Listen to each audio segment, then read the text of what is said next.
The Vera Thomas Show. The Vera Thomas Show. The Vera Thomas Show. The Vera Thomas Show. Let's talk about it. Let's talk about it. Let's talk about it. Let's talk about it. Let's talk about it. Let's talk about it. On the Vera Thomas Show. Let's talk about it. Yeah.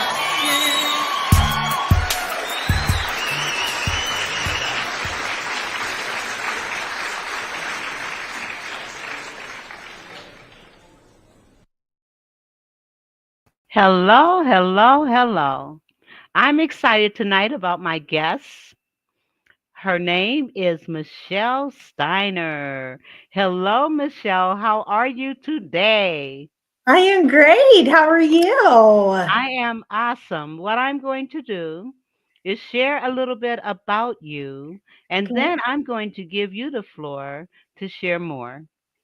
Michelle All right. Steiner lives in an with an invisible disability. She has articles published on the Mighty Nonverbal Learning Project, Dyscalculia blog, The Reluctant Spoonie, Kalapani Collective, Image, The World Has One magazine, and Word Gathering. She has had her photographer for I'm having a problem talking here. She has had her photographs featured in Word Gathering and Independent and Work Ready. She works as a paraeducator in a school with students with disabilities. She lives in Pennsylvania with her husband and two cats. Well, I am excited that you are here, and I am going to give you the floor and let you share more about your story. How were you raised? And what impact did your childhood have on you? Thank you so much. It's so great to be here. I'm so excited to have this conversation. I was raised with two wonderful, loving parents in a great home. My mom and dad were always very supportive of me and very loving, and that made all the difference. Another really significant thing that happened during my childhood was I was diagnosed with a learning disability whenever I was in kindergarten. My teacher saw that I was really struggling in the classroom with just really simple things like tying my shoes and being able to just be able to count, do numbers. Those were really hard for me and it was really challenging. I had a preschool teacher before that thought something was going on and recommended another year. But that was before they had preschools or early intervention programs for students that had disabilities. So it really wouldn't have made too much of a difference. But whenever I went to kindergarten, it really did make a huge impact. Whenever I was there, I was really struggling. And I was really lucky and blessed that I had a teacher that noticed that. Prior to that time, we just had legislation that was passed that said that students with disabilities had a right to a public education. So I was really blessed that I got identified early. After I was identified, my parents were called in for the meeting and they explained that I had a learning disability and that I was never going to understand math. And this was hard for my dad to understand because he's really good with numbers. But he soon saw that that's how it was. And they didn't give it my learning disability a specific name at that point. They called it they didn't call it dyscalculia. It was a learning disability and it was more of a blanket term. And they did know one thing. I was not going to be a mathematician at 5 or 6. That was already determined at that age. And I can just remember I had to repeat kindergarten the following school year, still in a public school and right in our district. But it was really hard for me. I knew right away that I was not like your typical students. Then the other students figured that out too. In fact, the bullying started really early for me. I went to a really small conservative school district, and everybody knew each other. And I couldn't hide the fact that I went to learning support. Everybody saw that. I couldn't camouflage it. And even in the classroom, people could see that I was really struggling to learn. And I can just remember feeling really discouraged. And I just wanted to learn like everybody else did, make my parents proud and to be able to fit in. And I just couldn't seem to really do a whole lot of that. And another really big thing that happened was I accepted Christ at a very young age. I was raised Catholic, which I'm so grateful for that seed of faith that they planted in me. But my parents were also very open to other denominations, and I accepted Christ at a vacation Bible school. But my family still went to the Catholic Church, and I really didn't see God as loving. But I saw that it was really, my parents really stressed that it was important to go to church and to be involved. Another thing, I started to my grades really improved as I went throughout school. That was another big thing. I was doing well. I was in all regular ed classes by the time I was in high school, except for math, in a resource room, and I was making honor roll. Socially, it got a lot harder for me though, and I could just see how God used a lot of this. The bullying really intensified, and during that time, I was really struggling and I wanted to make friends. And I found a faith based art group just outside of my school district that I got involved with. And the really cool thing about that was I was with teenagers that shared the same things, interests that I liked. And none of them went to school with me. So I could shed that reputation of being the outcast that followed me from the time that I was really young. And I can just remember it was I also got to see God as loving, and that's not something I saw before, and I got to have that relationship, and that just really led to a lot of different things as well. And I can after I stopped hanging out with some of those kids, I found an adult writing group, and God really used that in my life too. These people were they were a couple years older than I was, and they got to see me grow as a writer and as a person. 20 some years later, we are still meeting once a month to talk about our writing, and we're in each other's lives. And I could just hear those whispers God was telling me of what to do. He was saying, or I had people telling me, you should really write about having a learning disability. I said, oh no, that's too personal. So I think I wrote some really bad poetry and some other stuff I would not want to share with you today. And I put it on the shelf for a long time. Another really significant thing in my childhood, especially during my teen years, was what I was going to do after school. We didn't do transition plans as much as we do now, but that question came up. Well, what am I going to do? I knew I wanted to go to college. I wasn't naive. I knew that it was going to be a challenge, and I wasn't alone in that fear. I had a learning support teacher who told me, I don't think you can handle college because of your disability, and suggested a trade school. Well, nothing interested me there. And I decided, okay, I'm going to go forward. Went to a college fair, found out about schools that had disability programs, met with a federally funded agency called Office for Vocational Rehabilitation. They said, yeah, that seems like that's a reasonable plan for you to go to college. But I had to get tested for having a learning disability all over again. And I've never been a great test taker. And when I took the test, the psychiatrist told me that based on my scores, I would most likely not go beyond community college. We also found out that I would not be able to drive during that time period too. I've never been very coordinated, and my parents knew that. So we decided, well, maybe we'll wait a year before we even attempt getting the license.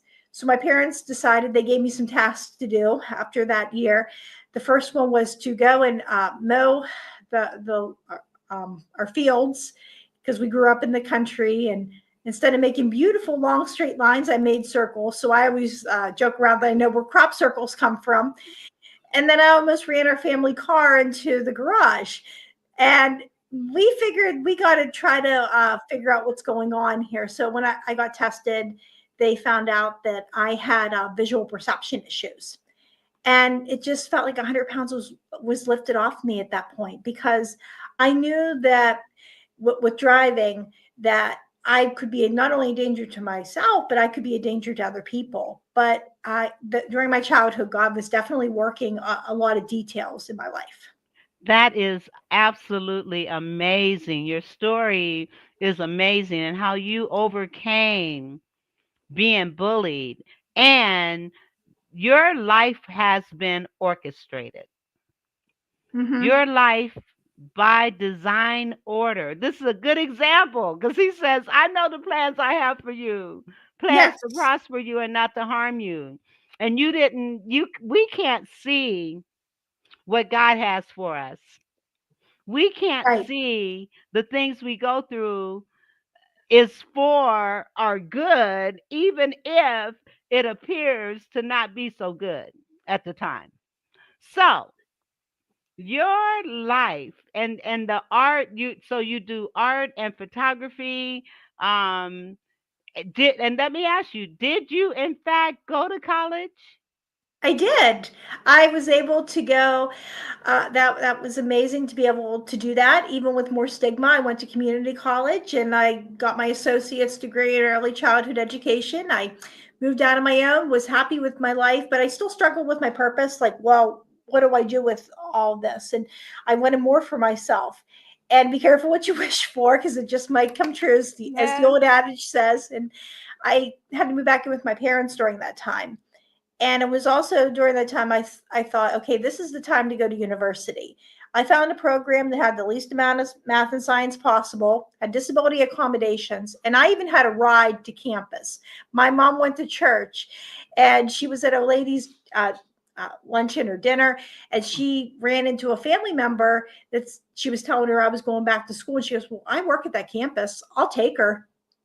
Wow. And the funding was, yeah. I was like, okay, this is a green light. And the funding that people told me was not going to be there was there. I was able to graduate debt free. So, and I did so much better when I used the accommodations and I ignored other people that told me I couldn't do it. Yes. Um, but I used them and I advocated for myself. I made dean's list for a semester and I was able to graduate with a bachelor's degree. I'm so proud of you. Thank That is you. amazing. That is amazing. So, we're here talking about the cost of your Yeah. baggage. And we can look at the cost Yeah. from a positive and or negative perspective. Right. For you, how to talk about the cost, and let me pull up this book because this book has to do with our topic today. Mm-hmm. And I want to pull this up. The cost of your baggage. And Yes. so let's talk about that.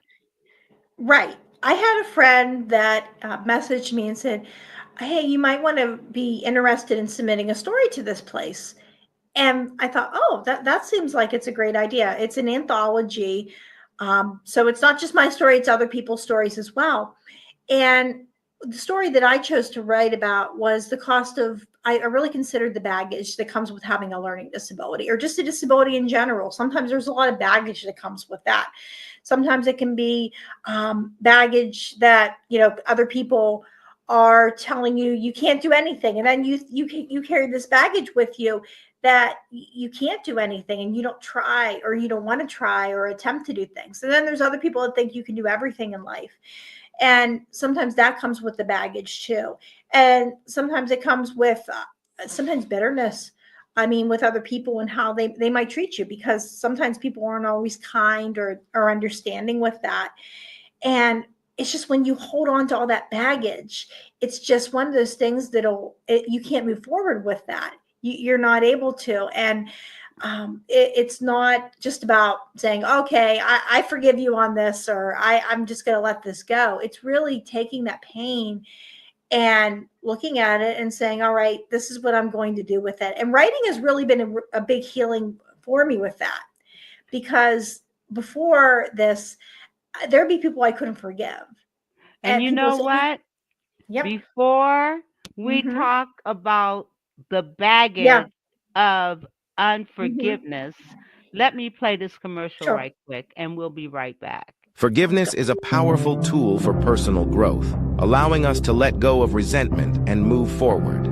The key to inner peace and emotional well-being. Apologies and forgiveness go hand in hand, creating space for healing and reconciliation. Inner work and willingness are essential in the process of forgiveness, requiring us to confront our own emotions and vulnerabilities. Taking a broader perspective on actions helps us understand the complexities of human nature and the impact of forgiveness on relationships. The journey of self-discovery is intertwined with forgiveness, leading us to a deeper understanding of ourselves and others. Follow Divine Marketing Pro for more personal growth.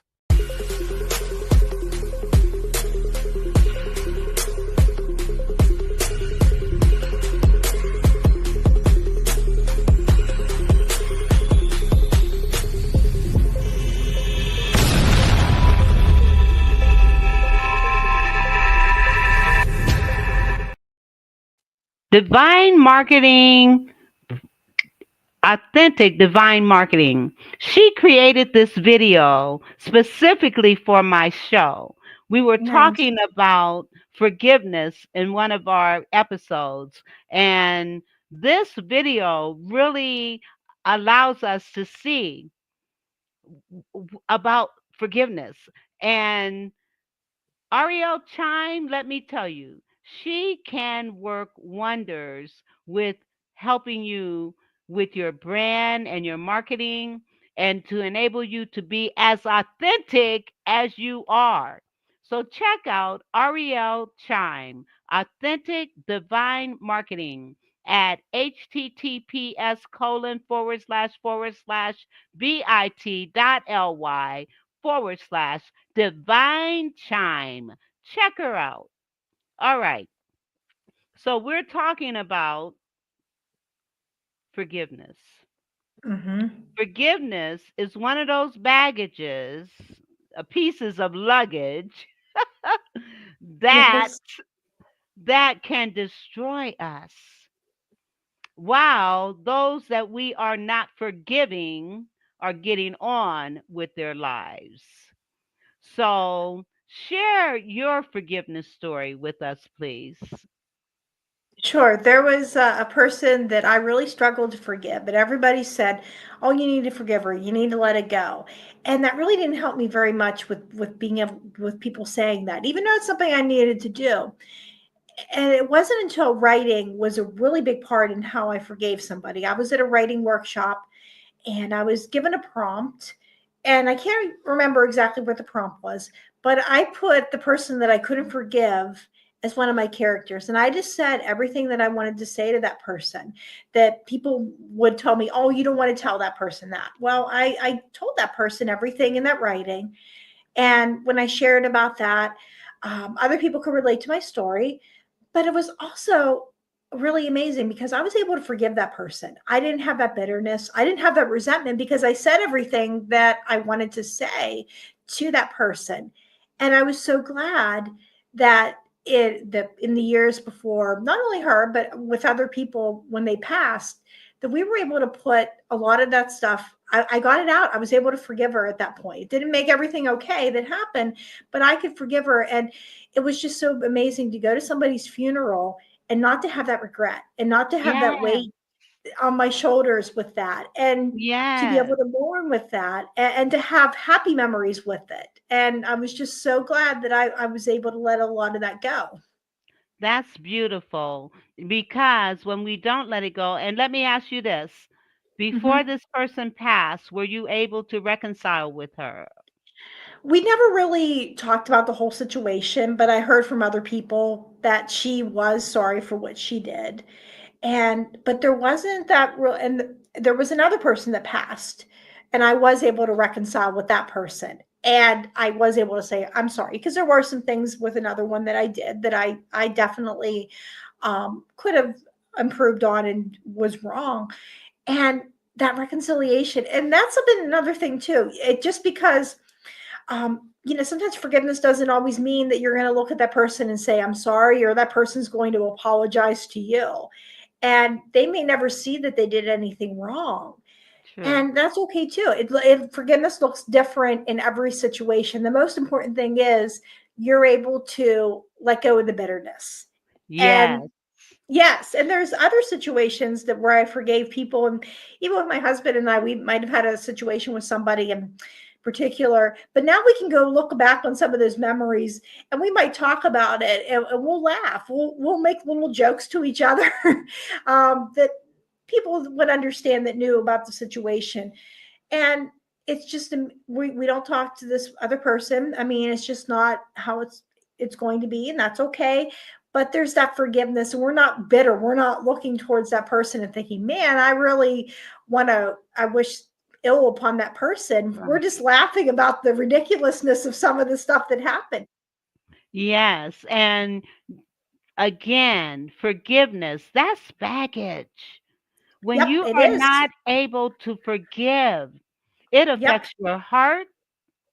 As a Mm-hmm. matter of fact, I have a book. It's called The Healing Secrets of the Ages.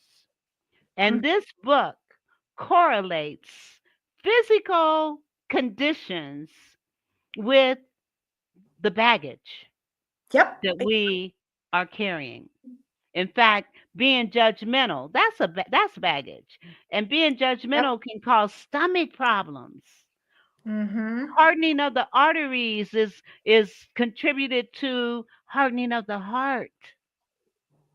Yep. So, but the main thing about forgiveness is you do not want to live a life of guilt or Yep. regret.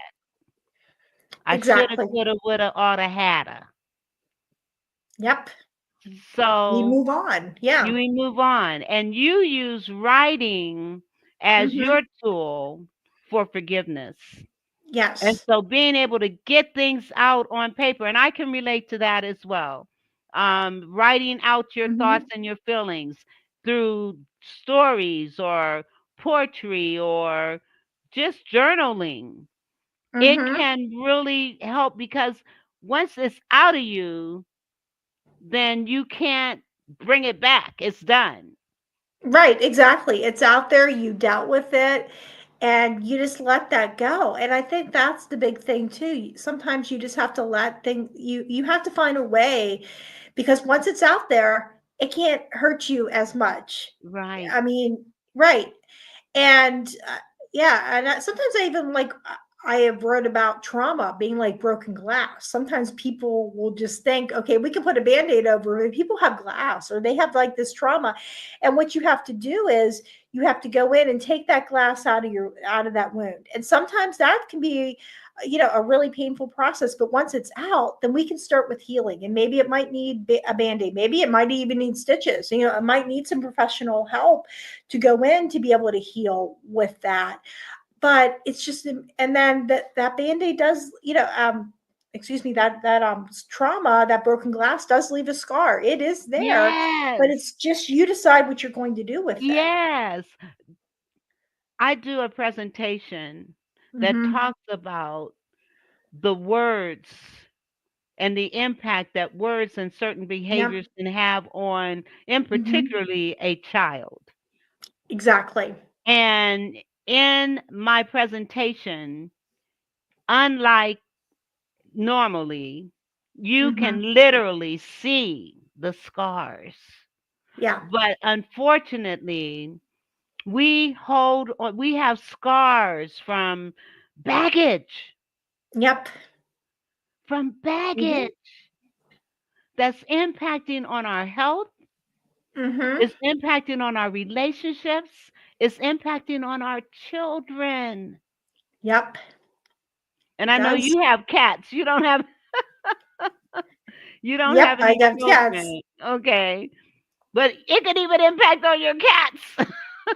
I can do that, and I can see it. Maybe I don't have children, but I can see that in the children that I work with, and a Yes. lot of families that I mean, I get some that maybe I went to school with somebody and it had, we might have had issues, or you could see how they grew up, and some of that stuff is just what's going on in a lot of families, and it really affects them. Sometimes, a lot of times, people don't know how to act when they might have an issue with somebody, or somebody offends them, or they offend somebody else because they don't have healthy patterns at home on how to deal with this. Yes. Mm-hmm. 2 out of 3 adults who have baggage, Mm-hmm. unresolved issues, it stems from their childhood. Yep, it And does. so being able to understand, you got to get rid of your baggage for your children's sake. Yep. We're going to take another commercial break and we're going to come right back. So hold on. We will be right back. Mama Knows creates high quality products that are available to be used on multiple textures of hair. Her goal is to bridge the gap to stop people from having to use multiple products because of families with multiple hair types. Her products are currently being used on men, women, children of all ethnicities. Mama Knows products are available at www.mamaknowsproducts.com. That's www.mamaknowsproducts.com. You can also find her on Instagram at Mama Knows Products because, you know, Mama knows what you need.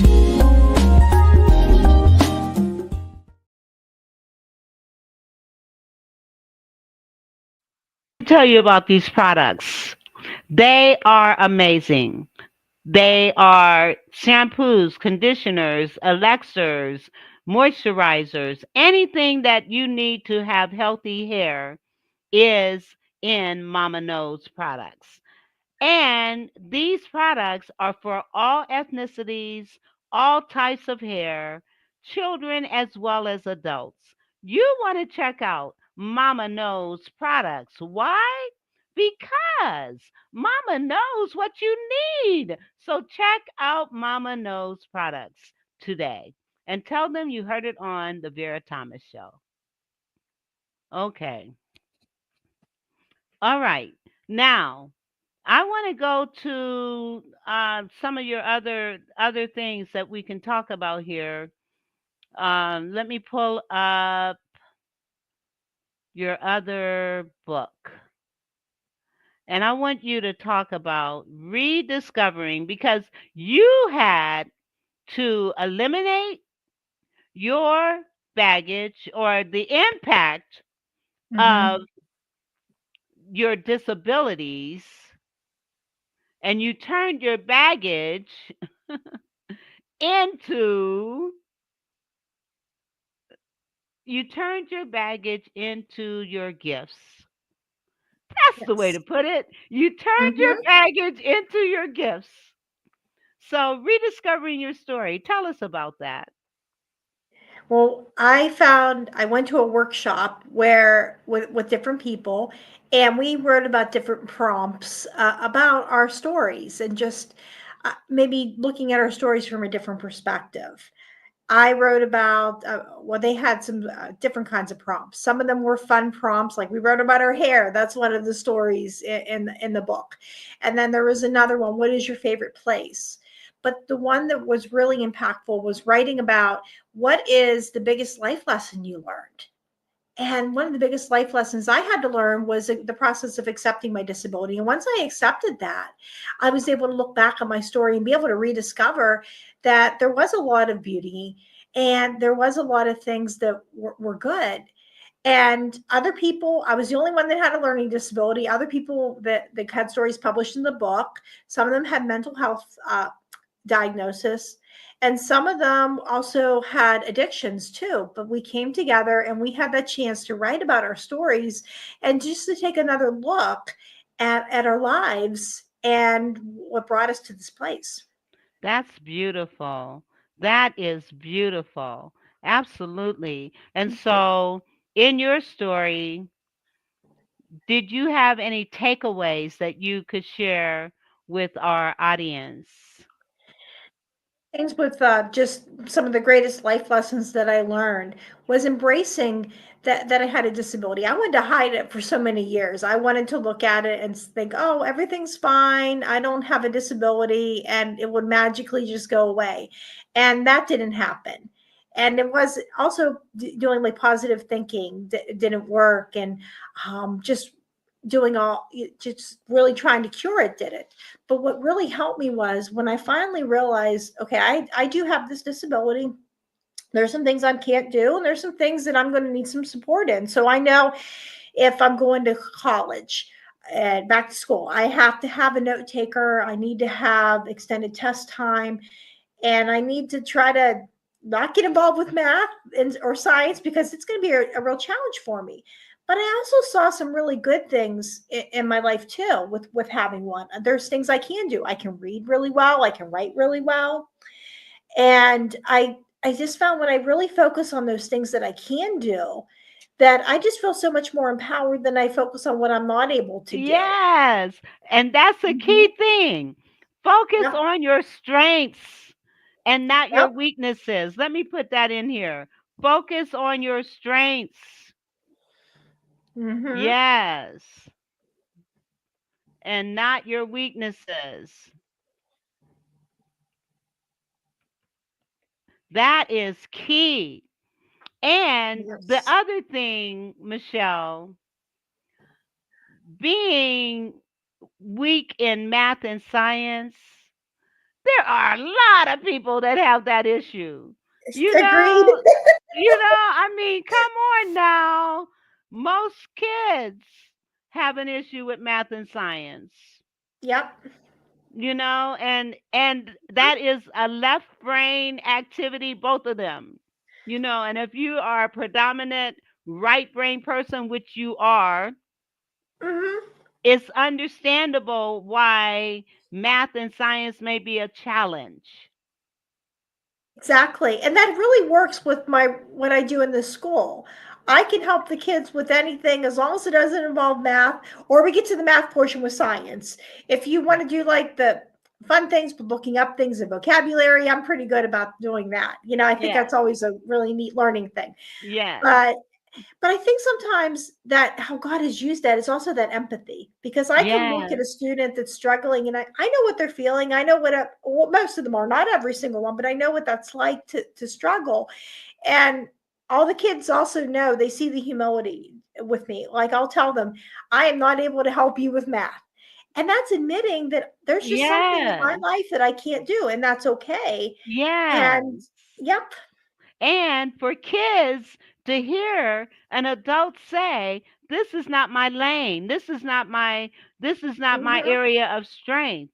And being open and honest with them will allow yep, them to focus more on their strengths and understand, okay, I'm not the only one that's having a problem with this. So for you to exactly. for you to be able to do that is wonderful. And being transparent is absolutely great. So let me ask you, is there what would you say to our audience that will help them better understand the cost of our baggage? Baggage is all the garbage and all the things, or the things that we collect throughout our lives, the power of words that the people have said to us, things that are true and things that maybe aren't true. And we carry all this and we absorb that. And rather than just unpacking those situations, sometimes we don't want to clean out our suitcase. Sometimes we don't want to clean out the garbage. We just want to move on to the next thing in life. And we don't realize how much that baggage is just holding us back from what our destiny is and what we're supposed to be doing in our lives. And it's not until we go through and we take it out piece by piece and we deal with that we can really move on, and we can put that baggage down, or at least we might carry some of that through our lives, but it can be a lighter, it can be a better experience, rather than just because you can't move forward. If you're standing there with all these bags and they're weighing you to the ground, you can't move on. You cannot. And you talked about the power of words.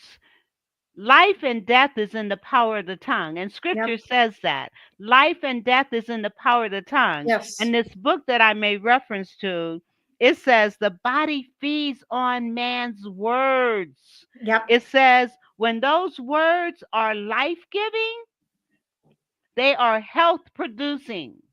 Mm-hmm. When those words are life giving, they are health producing.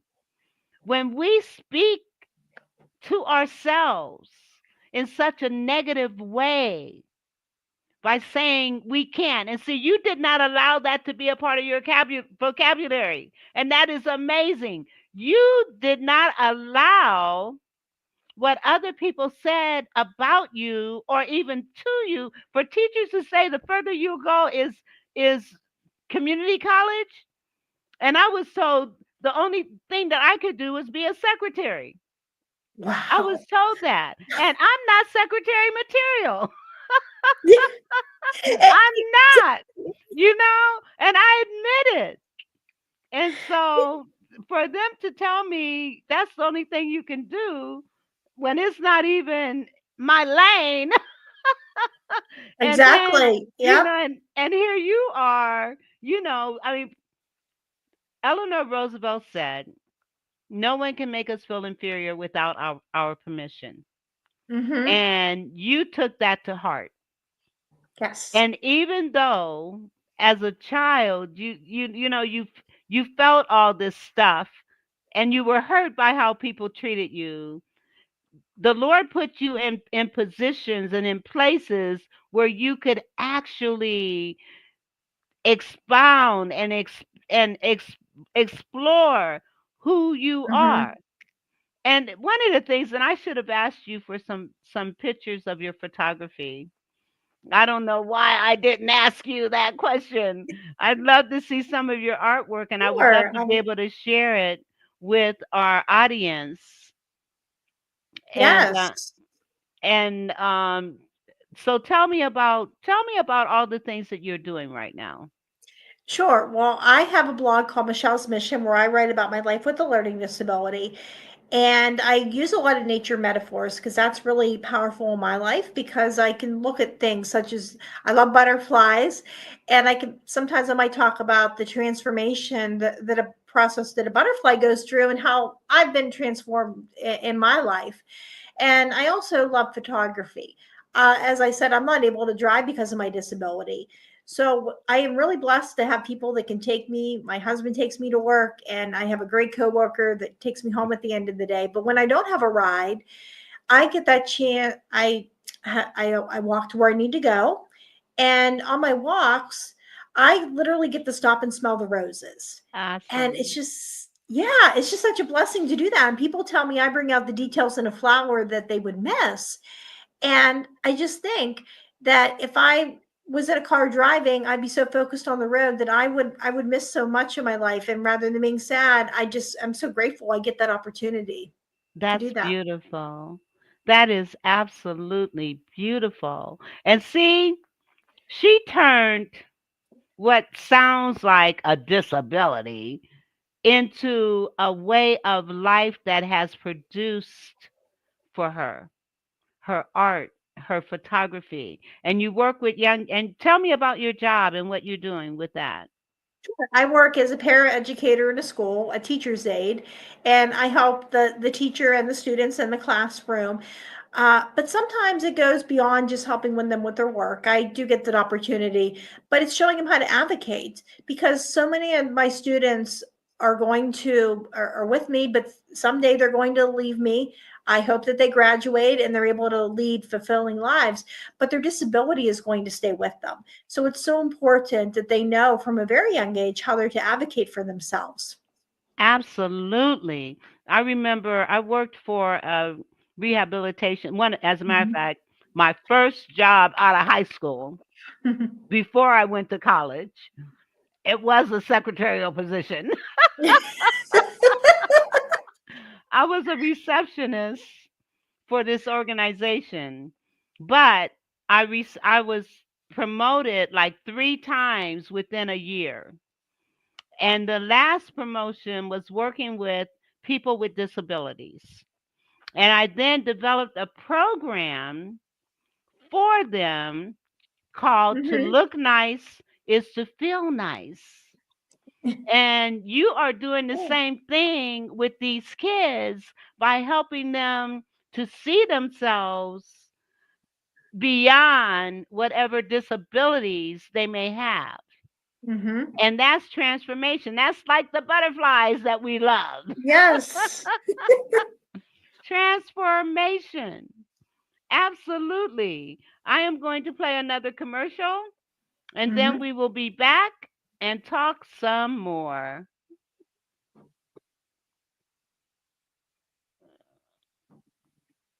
Trying to figure out which one I'm going to play. Hallelujah. Hey there, Jason McNamara here, and I'm about to drop something truly game-changing your way. Are you tired of the same old 9-to-5 grind? Feeling stuck in obtaining the life you deserve and craving something more? Well, listen up, because I've got something you will not want to miss.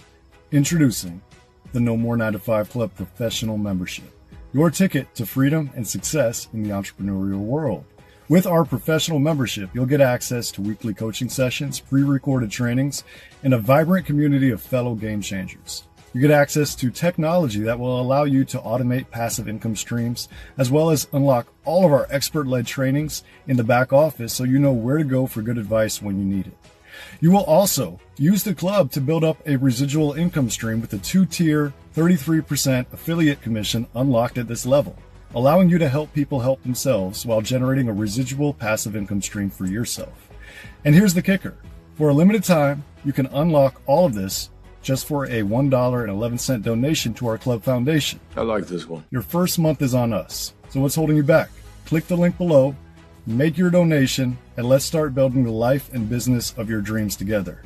Here at the No More 9-to-5 Club, we're all about turning dreams into reality and smashing through those glass ceilings. That's what I'm talking about, Jake. Whether you're a seasoned entrepreneur or just starting out, we've got the tools and support you need to thrive and evolve. And don't forget to sign up for our bootcamp training. It's the perfect way to kickstart your journey and unlock even more perks. So what are you waiting for? Join the No More 9-to-5 Club today and let's make those dreams a reality. I can't wait to see you on the inside. You only get one now. Invest it in your better future. Let's make magic happen together.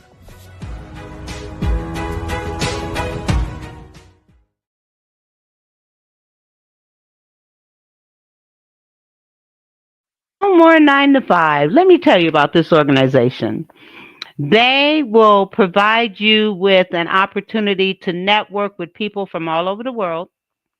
They will provide you with mastermind trainings. They will allow you to find, discover, and work your purpose and your passion. I strongly recommend that you join No More 9 to 5. And you can join for $1.11 right now to check it out, to peruse their website and all their programming, and they support veterans. So you want to check out No More 9 to 5, and you can go to https colon / bit.ly / no more the number 9 the number 2 the number 5 BT, and tell them you heard it on the Vera Thomas show. So check out No More 9 to 5. All right. Now, Miss Michelle, Yes. tell us what is it that allows you to live your purpose and your passion? I think a lot of what helps me to live my purpose and my passion is being able to help other people. I think that is the biggest thing. I really want to work with other people to be able to encourage them and to be able to educate and to be able to empower and just to be able to help other people to be able to find what their purpose and their passion is in their life. I think that's important. And also God is what helps me too, having faith, because God has brought me through so many things. I used to wonder, well, what good could come out of having a learning disability? And I just get to see that God wasn't only using it for my good, wasn't using it for necessarily just for me to have success in life, but he was using it so I could lead other people to that. And just every experience has really helped me with finding my purpose and my passion. I love it. That is wonderful because, to the extent, as a matter of fact, Zig Ziglar says, to the extent that we are willing to help other people, is to that extent that we move forward and help ourselves actually. And so, helping others, I mean, God bless you for having that spirit. And I think, with all that you've been through and that baggage that you've shed, that is awesome. And um one of the pieces of luggage that you talked about, which is so important, is forgiveness. Hmm. Forgiveness is key.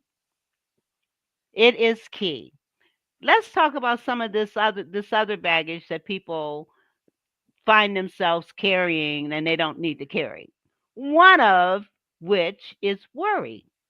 How do you deal Hmm. with worry? Well, I give a lot of that to God. I mean, then just ask Him to do that. But I mean, I definitely do worry about a lot of, I do, will be concerned about things. But I think the biggest difference is I'm better about it now than when I was younger. When I was a lot younger, I couldn't see ahead. All I could see was what was in front of me. And that was something that was really, uh, I could only just see that it was the situation. I thought, oh, how's this going to work out? I can just remember being really discouraged, especially when I was a young child. That was really hard because I couldn't see ahead, and I was just thinking, oh, life's always going to be hard. And then I got to see how God has worked out a lot of my situations for my favor, and it turned out to be something even better. I can remember as an adult, I there was a situation. I think it's whenever I had to move back in with my parents for financial reasons, and it was really hard. And I had somebody at church that asked me, "Well, didn't you pray about it?" And I was so discouraged because, yeah, I did pray about it, but God had other plans, and those plans that God had for me were even greater than I could imagine. It worked out so much better with being able to move in with my parents during that time, and there was those opportunities that happened afterwards. And I think, yes, sometimes I still worry, sometimes I still get in that thing where I think, oh, it's never going to work out, but then God just says, well, I've worked this out for you before. Do you not Right. trust that I'm going to do it again? Exactly. If Yep. he did it for you before, Right. why would he do it again? You Yep. know? And Right. and that's why we don't need to worry. As a Yeah. matter of fact, I had a sign on my refrigerator that said, "Why worry if you're going to pray? Why Yeah. pray if you're going to worry?" You put Mhm. it in his hands. He said, "Cast your cares upon him." He Mhm. also said, "Come, my yoke is easy." Yep. And that yoke, that's the baggage. That's the Yep. baggage, you Mhm. know? And so worry, if any of you out here listening worry about stuff, write down every single thing you're worried about and put Mhm. it in a drawer and come back to it 6 months later, even 6 weeks later, and you will notice whatever it is you were worried about, it either took care of itself or there was needless worry. So why worry? Let Yep. it go. One of the other pieces of baggage is living in the past. Mhm. What do you have to say about that? That is something that I have struggled with too, especially with having, with having a disability and being bullied. I think that's something that people can sometimes live in the past with every regret and thinking, "Oh, I wasn't accepted. What's wrong with me?" And for me, I've had to move forward and realize, okay, these were maybe people I went to school with. I can have a relationship like on my terms with that. And I really haven't felt a need maybe to go back to a high school reunion or to do that. But I don't have that bitterness towards them. But I've moved on with my life. I haven't let that stop me from finding people that do like me and do have the same interests. And I can't let that what happened in the past be that excuse or that thing that's going to hold me down from baggage to moving forward. Love it. And you cannot move forward. Yeah. looking back. No, you can't. You can't. Nope. You can't. It's impossible. You Mhm. cannot look. As a matter of fact, scripture, Yep. when Lot and his wife left Mhm. Sodom and Gomorrah, what did the Mhm. Lord say? He Tell them not to said, look back. "Do Yep. not look back." Yep. He said, "Do not look back." And she looked back, and she's probably Yep. still standing there. Yeah. True. Yeah. Don't look back. This stuff is real. If you want to Yep. relieve some baggage, start looking forward. What happened Exactly. yesterday is gone. It's gone. There's nothing you can do about it. You can't even change it. Mhm. We can't change the last hour Nope. that we just experienced.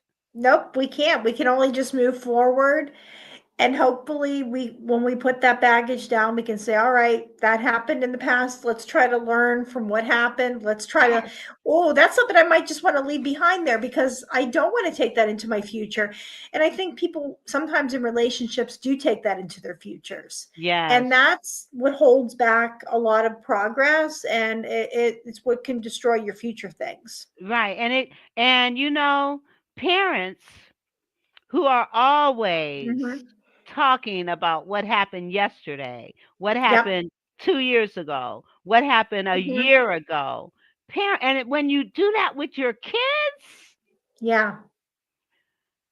you know, every day is a new day. Every day is a Yep. clean slate. Every day is a clean slate. Hmm. And that's how we need to operate with each other. A new day, Right. a clean slate. A new day, a clean Yep. slate. Wow. Exactly. Yes. All right. So we talked about the baggage of looking back. We talked about the baggage of worry.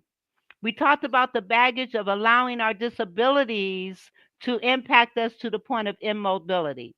Mhm. And Michelle, she has taken that baggage, she's put it on the shelf. And I know, because I know from my own personal experience, when there are times when we hear those negative tapes Right. that were played Mhm. as a child, but Mhm. we have the ability to let it go. When Exactly. we hear those things that were told to us as a child, turn them around and make it a positive. If you were told stupid, if you were told you were stupid, tell yourself you're smart. If you Yep. were, if you were told whatever that was negative, turn it around and make it a positive and start Exactly. speaking it into yourself. Speak life into yourself. Mhm. Exactly. All right, so let me reiterate. We talked about worry, we talked about doubt, fear, forgiveness. Well, we didn't say a whole lot about fear. Let's talk about fear for a minute. Tell I think me, fear go ahead. I think fear is a big thing with having a disability. Sometimes there might be that fear. I know whenever I was in college, I was always afraid, well, what's going to happen if I don't pass? What's going to happen if I fail this test? And some people would tell me, "Oh, don't worry, none of that's going to happen."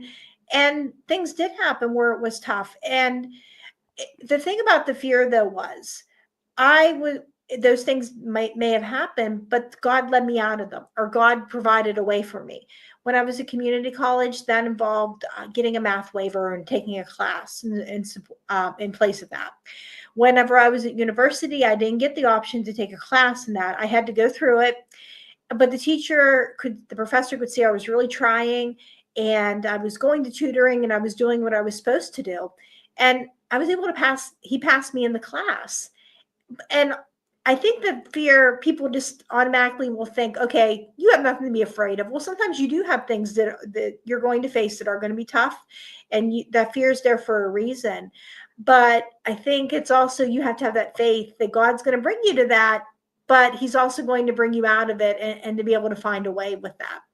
Absolutely. And scripture says, fear not. Yeah. Scripture Mm-hmm. also says God has not given us a spirit of fear, but of love and of power and of a sound Yes. mind. Mm-hmm. And fear is false evidence appearing real. Exactly. However, if it appears real in our minds, then it is real. And oftentimes, the very thing we do fear happens. And then Uh-huh. we say, I knew that was going to happen. I remember, Exactly. even Job said, that which Right. I feared has now come upon me. My Mm-hmm. absolute greatest fear in life was the fear of being a single parent. Mm-hmm. I feared that. I had my son at 30, Mm-hmm. and before I was 31, I was a single parent. The very thing we fear. So that's why we cannot allow fear to take over. As a matter of fact, there's a book called Feel the Fear and Do It Anyway. It's written by Yep. Susie Jeffries. It's Feel the true. fear and do it anyway. If you fear something, do it. Yeah. Just do it. Exactly. Yep. If you fear going to school, do it. If you Yeah. fear adventuring out, one of the things that I used to love to do with my one sister, they both have passed now, but my one sister, we would just get on in the car and we just choose a road and just take that road, not knowing what we might end up seeing, doing, or anything. We would just follow the road. And I love doing that because it's exciting, it's adventurous, and it's a little thing, but it was something that brought joy to me and my Mhm. sister as she was battling cancer. So, Wow. Yeah. yeah, it was just, That's and great. so feel the fear and do it anyway. All Right. right. Exactly. Yep. So we talked about fear, worry, um, forgiveness, doubt. Let's talk about doubt. And we Sometimes I only got a few definitely, minutes. I'm going to give you the I floor. know. I definitely struggle with doubt, more or less doubt with myself. I can remember even having like that imposter syndrome when I was at school. I felt like, well, somebody else more qualified can do this job. Somebody else more, or even at work, somebody else can be more qualified, can do it. And it turned out maybe not everything was successful, and maybe not everything worked out how I wanted to do. But there were some things that God called me to a purpose with that. And that was a purpose that I could fulfill. And that was just really unique to me. And that really helped with feeling that imposter syndrome. And a lot of it was just focusing on what my goals were, what my dreams were, and asking God to reveal his plan and his purpose with that. I love it. I love you. I love you. Yeah. Yes. I Thank love your you. spirit. And doubt. You cannot have faith and doubt Hmm. operating in the same space. Hmm. You cannot. Let me repeat that. You cannot have faith and doubt operating in the same space. It doesn't work. True. So, faith is the substance of things hoped for, the evidence of things not seen. And when we walk by faith, we walk into our purpose, which is Yes. exactly what you did. Exactly what you did. You walked into your purpose and you allowed the Holy Spirit and the Lord to lead, guide, and direct you. And that is absolutely beautiful. And I Thank am you. so glad that you were a guest on my show tonight. I am so glad that we talked about baggage and the cost of baggage Hmm. is debilitating. It can keep you from Yes. moving forward. I'm going to give you the floor. You've got some seconds here. Okay. I just want to encourage people to know what they want and to be able to find a way to do that and just be able to trust God and all that. And I also just want to tell people that success doesn't always come in the package that we expect or we think. Sometimes it comes in something even better. Absolutely. And I want to say, please Like, share, comment, and subscribe to the Vera Yes. Thomas Show. Please.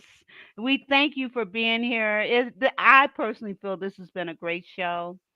We have 2,640 views, and I am just elated that you were here. So tune in next week, Tuesday, 7 p.m., and we will see you then. In the meantime, happy Mother's Day. Yes. Happy Mother's Day to all you mothers out there. I should have done something regarding mothers, but anyway, God bless you mothers out there. I lost my mother when she was 44 years old, and I miss her even Yes. to this day. But I thank God for her because she was the one that taught me the ropes of Mm-hmm. doing broadcasting. And this is a picture of Nice. my mom. Oh, And I just thank God for my mother. She was my strength. She was my rock. She was everything to me, especially when I went through some things of that ridicule and belittling and the name mhm. calling. And she would always say, Vera, make them out of a lie. Make them out of a lie. She would always tell me that. So thank you, Mom. Thank you. Love you. All right. God bless you all. And we will see you next week. And if you don't mind holding on for a minute, um, Okay. okay. And we'll see you. I'll see you in a minute here. Okay. Okay. All right. So again, thank you all for being here. And we will see you next week. God bless. The Vera